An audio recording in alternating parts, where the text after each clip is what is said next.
ರಾಜ್ಯದಲ್ಲಿ ಮಳೆಗಾಲ ಇದೆ. ಈಗ ಮಳೆಗಾಲ ದೊಡ್ಡ ಮಟ್ಟದಲ್ಲಿ ಆಗ್ತಾ ಇದೆ. ಮಳೆ ಅಬ್ಬರ ಹೇಗಿದೆ, ಯಾವ ರೀತಿಯಾಗಿ ಆಗ್ತಾ ಇದೆ, ಪರಿಣಾಮಗಳೇನಾಗ್ತಾ ಇದೆ, ಇಲ್ಲಿದೆ ನೋಡಿ ರಿಪೋರ್ಟ್. ರಾಜ್ಯದಲ್ಲಿ ಮತ್ತೆ ಮುಂಗಾರು ಅಬ್ಬರ. ಕೆಆರ್ಎಸ್ ಹೇಮಾವತಿಗೆ ಒಳಹರಿವು ಹೆಚ್ಚಳ. ಕಾವೇರಿ ಜಲಾನಯನ ಪ್ರದೇಶದಲ್ಲಿ ಮುಂಗಾರು ಮಳೆ ಅಬ್ಬರಿಸುತ್ತಿರುವ ಪರಿಣಾಮ ಹಳೆ ಮೈಸೂರು ಭಾಗದ ಜೀವನಾಡಿ ಮಂಡ್ಯ ಜಿಲ್ಲೆಯ ಶ್ರೀರಂಗಪಟ್ಟಣ ತಾಲೂಕಿನ ಕೆಆರ್ಎಸ್ ಅಣೆಕಟ್ಟೆಯ ಒಳಹರಿವು ಹಾಗೂ ಹೊರಹರಿವಿನಲ್ಲಿ ಏರಿಕೆಯಾಗಿದೆ. ಸದ್ಯ ಜಲಾಶಯಕ್ಕೆ 62,856 ಕ್ಯೂಸೆಕ್ ನೀರು ಹರಿದು ಬರ್ತಾ ಇದೆ. ಡ್ಯಾಂನಿಂದ 56,474 ಕ್ಯೂಸೆಕ್ ನೀರನ್ನು ಬಿಡಲಾಗ್ತಾ ಇದೆ. ಹೀಗಾಗಿ ಮಂಡ್ಯ ಜಿಲ್ಲಾಡಳಿತ ನದಿ ಪಾತ್ರದ ಜನರಿಗೆ ಸುರಕ್ಷಿತ ಸ್ಥಳಕ್ಕೆ ತೆರಳುವಂತೆ ಮತ್ತು ಆಸ್ತಿ ಜಾನುವಾರುಗಳ ರಕ್ಷಣೆ ಮಾಡಿಕೊಳ್ಳುವಂತೆ ಎಚ್ಚರಿಕೆಯ ಸಂದೇಶವನ್ನು ಕೊಟ್ಟಿದೆ.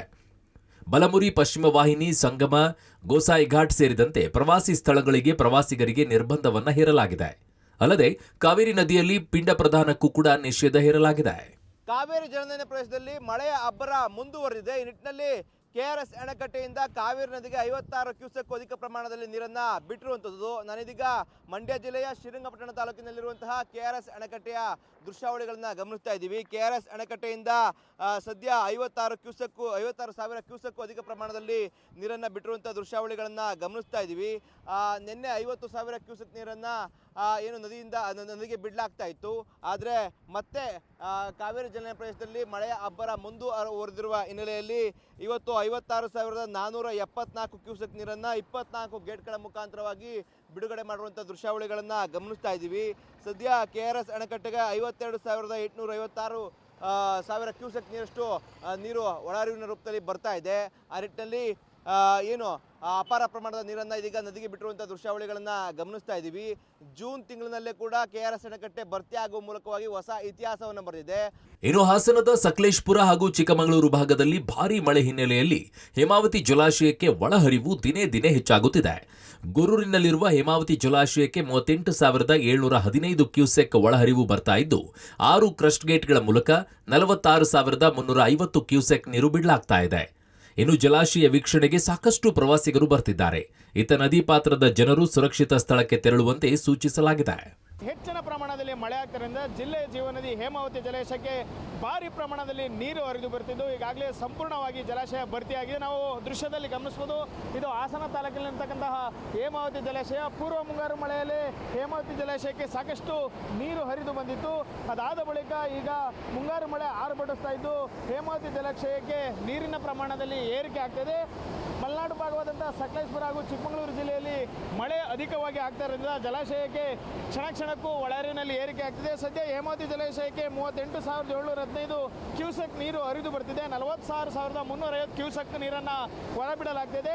2,922 ಅಡಿ ಜಲಾಶಯದ ಸಾಮರ್ಥ್ಯದಲ್ಲಿ ಈಗ ಸದ್ಯ 2,921 ಅಡಿಗಳಷ್ಟು ನೀರಿದೆ. 37.103 TMC ನೀರು ಸಂಗ್ರಹ ಸಾಮರ್ಥ್ಯವನ್ನು ಜಲಾಶಯ ಹೊಂದಿದ್ದು ಸದ್ಯ ಜಲಾಶಯದಲ್ಲಿ 36 TMC ನೀರು ಸಂಗ್ರಹವಾಗ್ತಿದೆ. ಇಂದು ರಜಾ ದಿನವಾದ್ದರಿಂದ ಭಾರಿ ಪ್ರಮಾಣದಲ್ಲಿ ನೀರನ್ನು ಹೊರಬಿಡ್ತಾ ಇರೋದು ವಿಷಯ ತಿಳಿದು ಹೆಚ್ಚಿನ ಸಂಖ್ಯೆಯಲ್ಲಿ ಪ್ರವಾಸರು ಗೊರೂರಿನ ಹೇಮಾವತಿ ಜಲಾಶಯಕ್ಕೆ ಹರಿದು ಬರ್ತಾ ಇದ್ದಾರೆ. ಏನು ಒಂದೆಡೆ 6 ಕ್ರಸ್ಟ್ ಗೇಟ್ಗಳ ಮೂಲಕ ನೀರು ಹರಿದು ಹೋಗ್ತಿದೆ. ಅದನ್ನ ಕಣ್ತುಂಬಿಕೊಳ್ಳಲು ಸಹ ಅಷ್ಟೇ ಪ್ರಮಾಣದಲ್ಲಿ ಪ್ರವಾಸಿಗರು ಆಗಮಿಸ್ತಾ ಇದ್ದಾರೆ. ಭಾರಿ ಮಳೆ ಮತ್ತೆ ಗುಡ್ಡದ ಭೂತ ಭೀತಿ. ಉತ್ತರ ಕನ್ನಡ ಜಿಲ್ಲೆಯಲ್ಲಿ ಮಳೆ ಅಬ್ಬರಿಸುತ್ತಿದೆ. ಪಶ್ಚಿಮ ಘಟ್ಟ ಭಾಗದಲ್ಲಿ ನಿರಂತರ ಭೂಕುಸಿತವಾಗುತ್ತಿದೆ.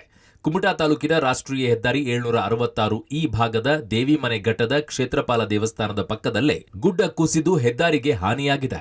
ದೇವಮನೆ ಘಟ್ಟ ಭಾಗದ ಕ್ಷೇತ್ರಪಾಲ ದೇವಸ್ಥಾನದಲ್ಲಿ ಆಗಿರುವಂಥ ಗುಡ್ಡ ಕುಸಿದ ಭಾಗದಲ್ಲಿದ್ದೇವೆ. ನೀವು ನೋಡ್ಬೋದು ಈ ಭಾಗದಲ್ಲಿ ಯಾವ ರೀತಿಯ ಪರಿಸ್ಥಿತಿ ಇದೆ ಅಂತೇಳಿ. ಯಾಕಂತಂದರೆ ಕಳೆದ 2 ತಿಂಗಳಿಂದ ಈ ಭಾಗದಲ್ಲಿ ಮಳೆಯಿಂದಾಗಿ ಅಲ್ಲಲ್ಲಿ ಗುಡ್ಡ ಕುಸಿತನೇ ಆಗ್ತಾ ಇತ್ತು. ಆದರೆ ಆ ಚಿಕ್ಕ ಪ್ರಮಾಣದಲ್ಲಿ ಎಲ್ಲೋ ಒಂದು ಕಡೆ ಗುಡ್ಡ ಕುಸಿತ ಆಗ್ತಾ ಇತ್ತು. ಈಗ ದೊಡ್ಡ ಪ್ರಮಾಣದಲ್ಲಿ ಈ ಭಾಗದಲ್ಲಿ ಗುಡ್ಡ ಕುಸಿತ ಕಾಣ್ತಾ ಇರುವಂಥದ್ದು ನೀವು ನೋಡ್ಬೋದು. ಕ್ಷೇತ್ರಪಾಲ ದೇವಸ್ಥಾನದ ಪಕ್ಕದಲ್ಲೇ ಮೆಟ್ಟಿಲ ಪಕ್ಕದಲ್ಲಿಯೇ ದೊಡ್ಡ ಪ್ರಮಾಣ ಸುಮಾರು 50 ಅಡಿಗೂ ಹೆಚ್ಚು ಕೆಳಭಾಗದಲ್ಲಿ ಗುಡ್ಡ ಕುಸಿತವಾಗಿರುವಂಥದ್ದು. ಇದು ಒಂದು ಅಪಾಯವನ್ನು ತೋರಿಸ್ತಾ ಇರುವಂಥದ್ದು. ಯಾಕೆಂದರೆ ರಾಷ್ಟ್ರೀಯ ಹೆದ್ದಾರಿ 766 ಈ ಎಲ್ಲೇ ಬರುವಂತಹ ಈ ಭಾಗ ಏನಿದೆ, ಈ ಭಾಗದಲ್ಲಿ ಈಗ ರಸ್ತೆಯು ಕೂಡ ಈಗ ಕುಸಿತ ಆಗಿರುವಂಥದ್ದು ನೀವು ನೋಡ್ಬೋದು. ಈ ಭಾಗ ಈಗ ಸಿಮೆಂಟ್ ಕಾಂಕ್ರೀಟ್ ರೋಡನ್ನು ಏನು ಮಾಡಿದ್ರು ಆ ರೋಡ್ ಕೂಡ ಸ್ವಲ್ಪ ಮಟ್ಟಿಗೆ ಡ್ಯಾಮೇಜ್ ಆಗಿರುವಂಥದ್ದು. ಇನ್ನೂ ಕೂಡ ಕುಸಿಯುವಂತಹ ಆತಂಕ ಇದೆ. ಯಾಕೆಂತಂದರೆ ಹೆಚ್ಚಿನ ಮಳೆ ಆಗ್ತಾ ಇದೆ. ಜೊತೆಗೆ ಈ ಭಾಗದಲ್ಲಿರುವಂತಹ ಮಣ್ಣೇನಿದೆ ಅದು ತುಂಬ ಸಡಿಲ ಆಗಿರುವಂಥದ್ದು. ಮಣ್ಣು ಸಡಿಲ ಆದಾಗ ಭೂಕುಸಿತಗಳು ಹೆಚ್ಚಿನ ಪ್ರಮಾಣದಲ್ಲಿ ಆಗ್ತದೆ. ದೊಡ್ಡ ಪ್ರಮಾಣದಲ್ಲಿ ಈ ಭಾಗದಲ್ಲಿ ಆಗುವಂತಹ ಸಾಧ್ಯತೆಗಳಿದ್ದಾವೆ. ಇತ್ತ ಕೊಡಗು ಜಿಲ್ಲೆಯ ವಿರಾಜಪೇಟೆ ತಾಲೂಕು ಕೇಂದ್ರವಾಗಿರುವ ವಿರಾಜಪೇಟೆ ಪುರಸಭೆ ವ್ಯಾಪ್ತಿಯಲ್ಲಿರುವ ಮಲೆತಿರಿಕೆ ಅಯ್ಯಪ್ಪ ಬೆಟ್ಟದಲ್ಲಿ ಮತ್ತೆ ಗುಡ್ಡ ಕುಸಿತದ ಭೀತಿ ಎದುರಾಗಿದೆ. ಗುಡ್ಡದ ನಿವಾಸಿಗಳು ಆತಂಕದಲ್ಲಿ ದಿನವನ್ನ ಕಳೆಯುತ್ತಿದ್ದಾರೆ. ಇನ್ನು ಕಾಫಿನಾಡು ಚಿಕ್ಕಮಗಳೂರಿನಲ್ಲಿ ಮಳೆ ಅಬ್ಬರಕ್ಕೆ ಮುಳ್ಳಯ್ಯನಗಿರಿ ದತ್ತಪೀಠ ಮಾರ್ಗದಲ್ಲಿ ರಸ್ತೆಗೆ ಅಡ್ಡಲಾಗಿ ಬೃಹತ್ ಮರ ಬುಡಮೇಲಾಗಿದೆ. ಬೃಹತ್ ಮರ ಬೀಳುತ್ತಿದ್ದಂತೆ ವಿದ್ಯುತ್ ಕಂಬಗಳು ಸಹ ಧರಾಶಾಯಿಯಾಗಿದೆ. ಕೈಮರ ಚೆಕ್ಪೋಸ್ಟ್ ಬಳಿ ಘಟನೆ ನಡೆದಿದ್ದು ಕೆಲಕಾಲ ಸಂಚಾರ ಅಸ್ತವ್ಯಸ್ತವಾಗಿತ್ತು. ಇನ್ನು ದಾವಣಗೆರೆಯ ಮೂಲಕ ಹರಿಯುವ ತುಂಗಭದ್ರಾ ನದಿ ಮೈದುಂಬಿ ಹರಿಯುತ್ತಿದೆ. ಪರಿಣಾಮ ಶ್ರೀ ಕ್ಷೇತ್ರ ಉಕ್ಕಡಗಾತ್ರಿ ದೇವಸ್ಥಾನ ದಿಗ್ಬಂಧನದ ಭೀತಿ ಎದುರಾಗಿದೆ. ಫತೇಪುರ ಉಕ್ಕಡಗಾತ್ರಿ ಸಂಪರ್ಕಿಸುವಂತಹ ಸೇತುವೆ ಮುಳುಗಡೆಯಾಗಿದೆ. ಹಾವೇರಿ ಜಿಲ್ಲೆಯಲ್ಲಿ ಮಳೆಯಿಂದಾಗಿ ಒಂದೇ ದಿನ 2 ಕೆರೆಯ ಏರಿ ಒಡೆದು ಅವಾಂತರ ಸೃಷ್ಟಿಯಾಗಿದೆ. ಬ್ಯಾಡಗಿ ತಾಲೂಕಿನ ದುಮ್ಮಿಹಾಳ ಗ್ರಾಮದಲ್ಲಿ ಅಧಿಕಾರಿಗಳು ದುರಸ್ತಿ ಮಾಡದ ಕಾರಣ ರೈತರೇ ಜೀವದ ಹಂಗು ತೊರೆದು ಕೆರೆಯ ಒಡ್ಡನ್ನ ಕಟ್ಟುತ್ತಿದ್ದಾರೆ. ಜಮೀನಿಗೆ ನೀರು ಹೋಗದಂತೆ ರೈತರು ಉಸುಕಿನ ಚೀಲ, ಮರದ ದಿಣ್ಣೆ ಬಳಸಿ ತಡೆ ಹಾಕ್ತಿದ್ದಾರೆ. ಒಂದೇ ದಿನ ಗ್ರಾಮದ 2 ಕೆರೆಗಳು ಒಡೆದು ಅಪಾರ ಪ್ರಮಾಣದಂತಹ ಬೆಳೆ ಹಾನಿಯಾದಂತಹ ಘಟನೆ ಹಾವೇರಿ ಜಿಲ್ಲೆ ಬ್ಯಾಡಗಿ ತಾಲೂಕು ದುಮ್ನಾಳ ಗ್ರಾಮದಲ್ಲಿ ನಡೆದಿರುವಂಥದ್ದು. ನಾನು ಕೆರೆಯ ದೃಶ್ಯವನ್ನು ತೋರಿಸ್ತೇನೆ. ಅಂದರೆ ನಿನ್ನೆ ಬೃಹತ್ ಆಕಾರದಂದರೆ 15 ಎಕರೆ ವಿಸ್ತೀರ್ಣವುಳ್ಳಂತಹ ದೊಡ್ಡ ಕೆರೆ ಅಂದರೆ ಜೇನು ಕೆರೆ ಒಡೆದಿರುವಂಥದ್ದು. ಅದರ ಕೆಳಭಾಗದಲ್ಲಿ ಮತ್ತೊಂದು ಕೆರೆ, ಕಬ್ಬಿನ ಕೆರೆ ಒಡೆದಿರುವಂಥದ್ದು. ಹೀಗಾಗಿ ಅಧಿಕಾರಿಗಳ ನಿರ್ಲಕ್ಷ್ಯದಿಂದ 2 ಕೆರೆಗಳು ಒಡೆದು ಅಪಾರ ಪ್ರಮಾಣದಂತಹ ಕಬ್ಬು ಮತ್ತು ಭತ್ತ ಸೇರಿದಂತೆ ಮೆಕ್ಕೆಜೋಳ ಬೆಳೆ ಹಾನಿಯಾಗಿರುವಂಥದ್ದು. ರೈತರೇ ಸ್ವಯಂ ಕೆಲಸವನ್ನು ಮಾಡಿ 10ಕ್ಕೂ ಅಧಿಕ ರೈತರು ಬೆಳಗಿನಿಂದಲೂ ಕೂಡ ನೀರನ್ನು ತಡೆಗಟ್ಟುವಂತಹ ಕೆಲಸವನ್ನು ಮಾಡ್ತಾರೆ. ನಾನು ದೃಶ್ಯದಲ್ಲಿ ತೋರಿಸ್ತೇನೆ. ರೈತರು ಕಟ್ಟಿಗೆಯ ಏನು ಕೋಲುಗಳನ್ನು ಬಡಿದು ಅದಕ್ಕೆ ತಡೆಗೋಡೆಯನ್ನು ಮಣ್ಣನ್ನು ಹಾಕಿ ಮತ್ತು ನೀರು ಹೆಚ್ಚಿನ ಫೋರ್ಸು ಬಂದು ಬೆಳೆಗಳು ಎಲ್ಲ ಸಂಪೂರ್ಣವಾಗಿ ಹಾನಿ ಆಗಬಾರ್ದು ಅನ್ನೋ ಉದ್ದೇಶದಿಂದ ರೈತರೇ ಸ್ವತಃ ನಿಂತು ಅಧಿಕಾರಿಗಳು ಮಾಡುವಂತಹ ಕೆಲಸವನ್ನ ರೈತರು ಮಾಡ್ತಿರುವಂತಹದ್ದು. ಇನ್ನು ಕಳೆದ 1 ವಾರದಿಂದ ಮಳೆಯಿಂದಾಗಿ ಯಾದಗಿರಿ ತಾಲೂಕಿನ ಹತ್ತಿಕುಣಿ ಬಳಿಯ ಜಲಾಶಯ ಭರ್ತಿಯಾಗಿದೆ. ಡ್ಯಾಮ್ ನೀರು ಬಿಡುಗಡೆ ಮಾಡಿದ್ದು ರೈತರ ಮೊಗದಲ್ಲಿ ಮಂದಹಾಸ ಮೂಡಿದೆ.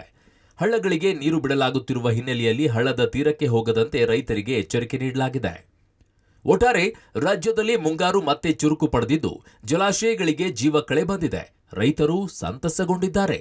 News desk, public TV.